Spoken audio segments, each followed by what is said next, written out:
Hi there, I'm Richard and welcome to Burning Spears. Today I'm doing a Texas style barbecue. I recently bought a traditional offset smoker from a friend slash colleague of mine, and today's the first day that I'm going to use it. I'm going to use it to cook a variety of meats. Very simple Texas style. I'll get onto the ingredients for the rub, for the seasoning in a bit, and into the individual bits of meat. So stick around. Let's see if I manage it, if my fire management skills are good and I get a stable temperature. Should be interesting. So today I'm going to be doing a slightly non-traditional but very important meat in the barbecue fraternity, I suppose, and that's lamb. This is a roll of belly, or in the UK they call it a breast of lamb. So this is just rolled up, and I'm going to smoke that just the same as everything else. So I can't wait to see how that turns out. Of course, I've got some pork loin ribs of various quality and thicknesses. And then I've got a bruschetta. A bruschetta is marketed as something that is as good as a brisket and is a lot cheaper, which it actually is. And it cooks in less time. So it's quite popular in the UK. I think that's where the fad has been born, and it's quite secretive as to which exact muscle it is. And John Davidson's one of the large butchers in the UK pioneered this cut, and it's really sort of their invention. So I'll drill down into each bit of meat when we get to seasoning them. Excuse the sunglasses, but it's early in the morning and Mr. Spike's hitting me right in the eyes, so at least you don't get to see the early morning puffiness, and apologies for the coffee. Okay, so why am I calling it Texas style barbecue? Well, Texas style because A, I'm not Texan, and B, I'm not in Texas. So I'm just going to be cooking in the style of Texas barbecue, which is really simple. They let the few ingredients shine, all come together and shine. There's not a lot going on, so it's basically mostly just salt and pepper, coating the meats to be smoked, or in a lot of cases SPG, salt, pepper, garlic. So I generally do my Texas style salt and pepper only. Today I'm entering the realm, I'm going to be pushing the SPG mark. So I'll drill down into the seasonings, but like I say, really simple and really good. The reaction that they have with the smoke and the bark that they create are just top notch. Okay, let's get on to the rub or the seasoning, the Texas style rub or seasoning. So anyone should know, any barbecue enthusiastic should know the term of 18 mesh black pepper. Normally I grind my pepper from scratch and use it, but the Texans like to use 18 mesh black pepper. I'll take a photograph to show the size, and I presume this is probably a sort of a medium grind, I would say. So I managed to find some online. Smells still pretty pungent, so very good. So I'm keen to use this. Salt, I've got kosher salt. Always use good quality kosher salt. And onto garlic. Now normally I use a fine garlic granule, as you can see there, but I've seen and I've used some barbecue seasonings of late where they use a coarse one. So today I'm going to run this for the first time, and I'm going to use a mix of the fine and the coarse. So the physical size of these particles will help catch smoke because of the increased surface area and create bark, and of course provide the flavor. So basically going to be going 2 part salt, 2 part pepper, 1 part of garlic. I might add another half of the coarse garlic just to try it out, like really give it a go.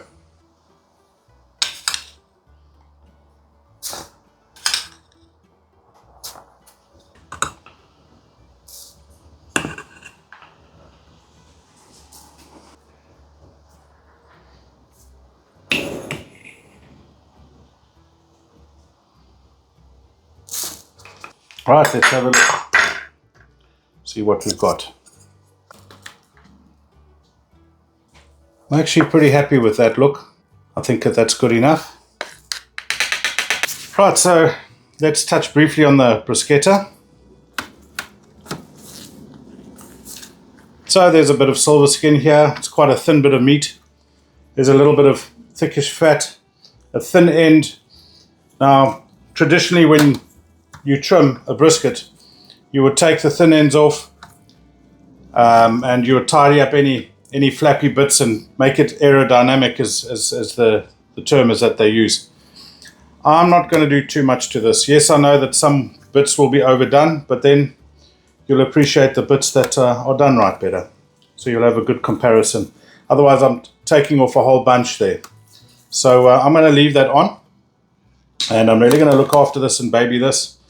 All I will do is I'll just trim some of this real thick fat off. I'm going to leave as much fat on as possible. But where it is hard, like that's soft, that's all soft, I'm going to leave that on there. There's a little hard spot there, which means it's thicker. So probably not going to do too much to the surface as well, but those big globs of fat there are coming off. So I'm going to trim that up quickly.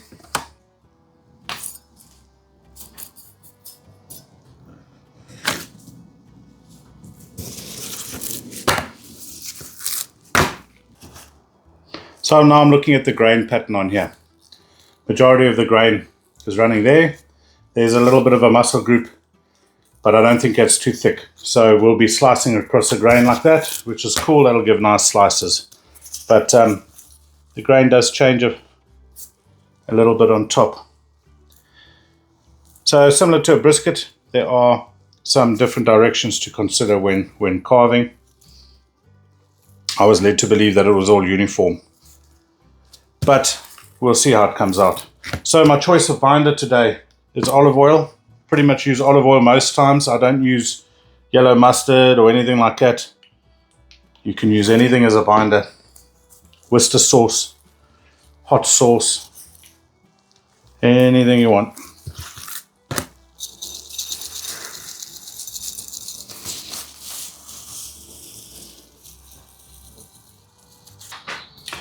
So similarly on this lovely rolled breast or belly of lamb, I'll do exactly the same thing as I will with the ribs as well. Now this turns out to be quite a thick cut of meat as such because of its roll, its shape. So you're going to want to really heavily season this. It's your best chance to impart flavor. And I'm going to go for a heavy crumb, a double dip.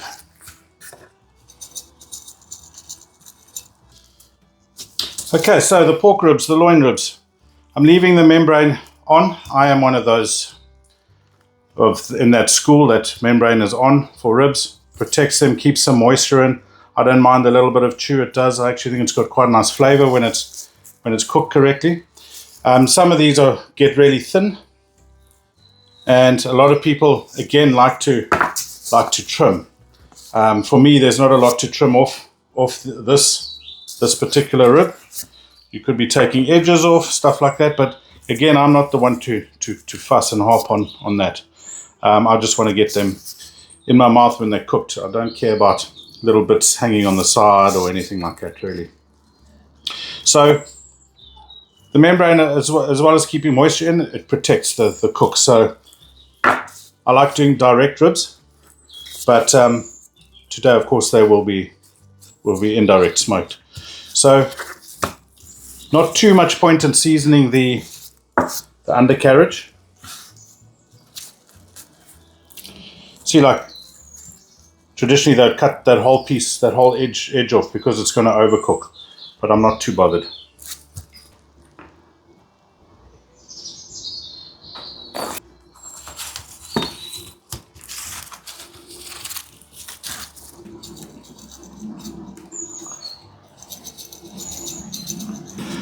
So a light season on there, because it's a membrane, it's not going to really let much of that through.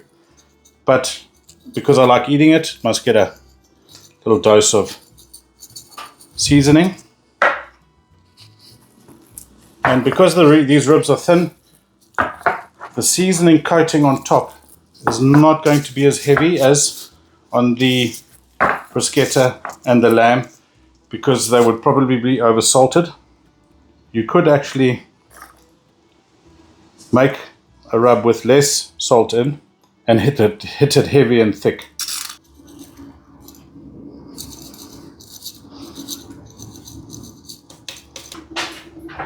Okay, so I've had it sitting steady at 110 Celsius. That's about 220 something Fahrenheit.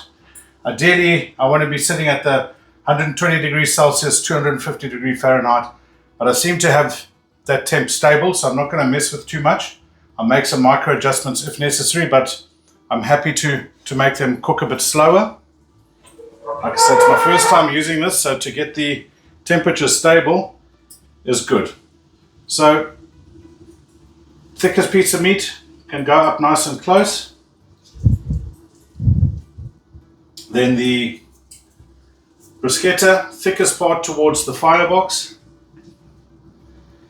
And I'm going to leave the ribs out for the first 30 minutes, 40 minutes, because these will take longer to cook.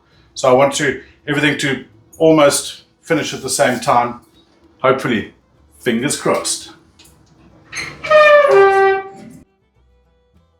Okay, it's been a little bit over half an hour and the temperature ran away from me a little bit. I still need to improve my fire management, obviously, but I'm putting the ribs in now. I've stabilized, and you want to bunch them up when you put them in so they're as thick as possible and allow enough air gap around everything. I'm really spoiled with my Kamado Joe and my Masterbuilt, which is fan assisted. Temperature's much easier to maintain. And again, thickest part towards the firebox. I'm going to wait for about an hour and a half to 2 hours before I look in again. Okay, so we're 2 hours in. Nice color coming. Beautiful smoke color so far. 62 degrees, 58, 69, 58. So I'm going to rotate these. It would seem to be a bit hotter on the top. And I'm going to come back in half an hour. Okay, half hour in. Everything's looking good. Those are getting soft. So I'm going to be wrapping these.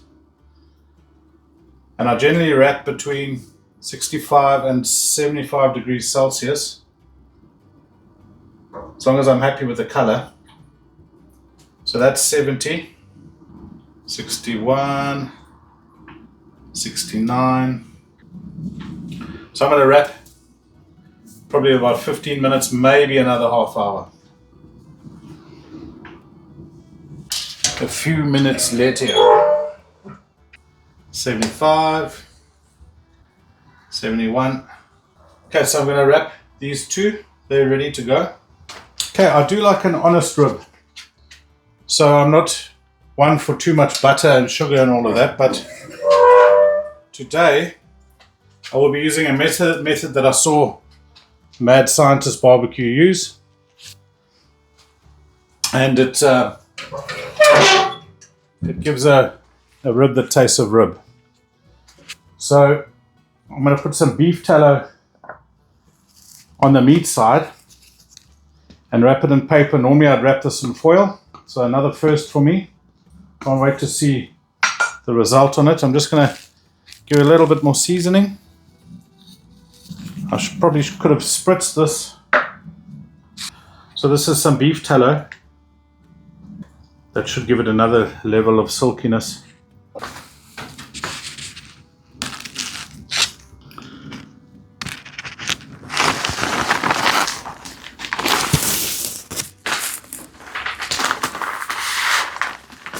And that will go back in until we get to the tender stage. Just on 65. A little bit early, but I'm going to wrap it now anyway.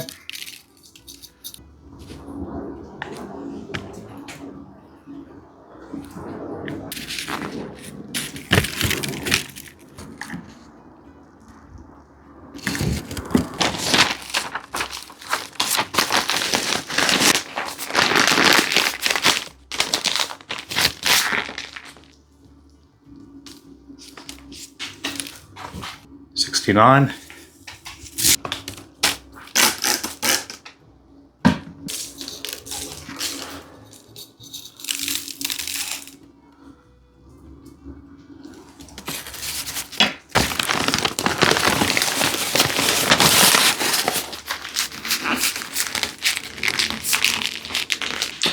Okay, so really smoky in here.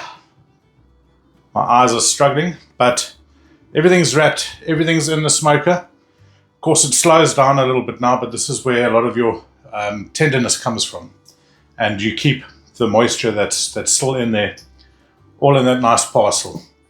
So probably somewhere around halfway through the cook, maybe 60% of the way through the cook. And then I'm going to want to come up to a sort of guide temperature of 200 Fahrenheit, 95, 93 Celsius. But ultimately, what will tell me that they're done is probe tender. So when that goes in with little or no resistance, that's when they're really done. So temp is a guideline, and cooking to time, not to temp. All right, let's see how we're doing here. Nice little bit of give, bit of flex. 93. I can feel by the flex that we're definitely tender. So they're coming out to rest.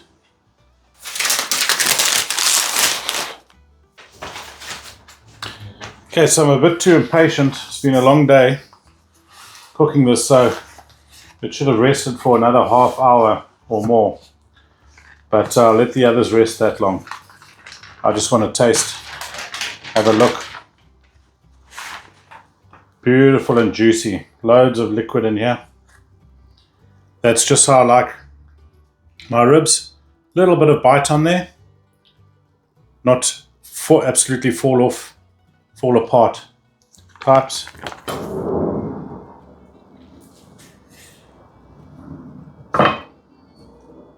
Juicy.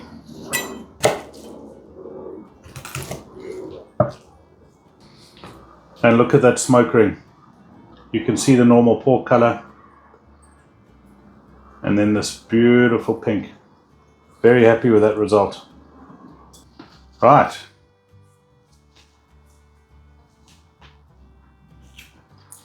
So nice and soft. That membrane's soft. Not chewy at all. It's a small rib, but I think 10 of these should do me.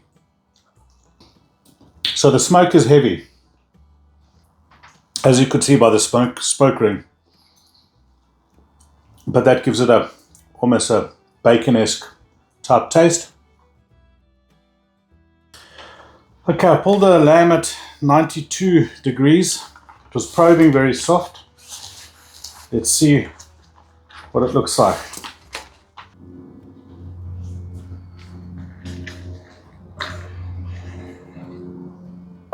Oh, that is just beautiful.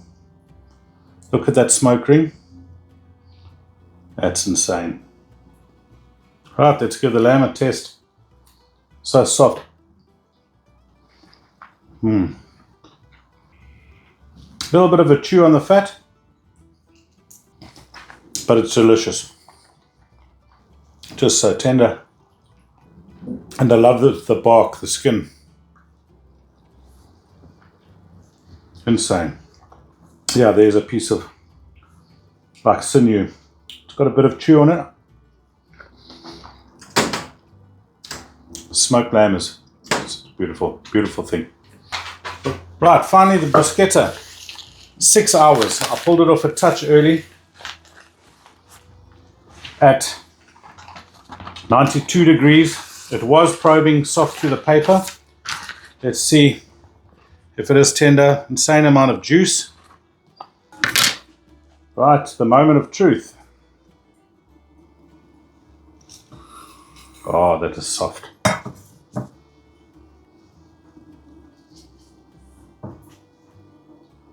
Look at that smoke ring. Juicy. Man, that is nice.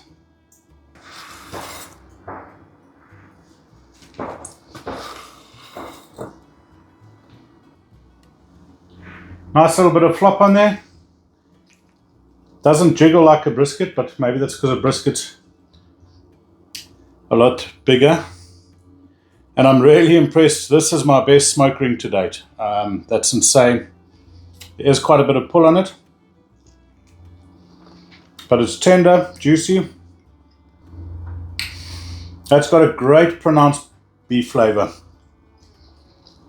Beautiful. I think I might prefer that flavor to brisket. Honestly, I do. It's definitely not going to be the last time I'm cooking this. This is great. Lovely. Well, my first time using my new smoker. Put it through its paces. Struggled a bit with the fire management, heat control, but I kept it within ranges, and the results are good. Looking forward to getting better at it. I'm going to watch a few more videos about the fire management, just to make it less of an effort, because man, I miss my Kamado Joe and this cook.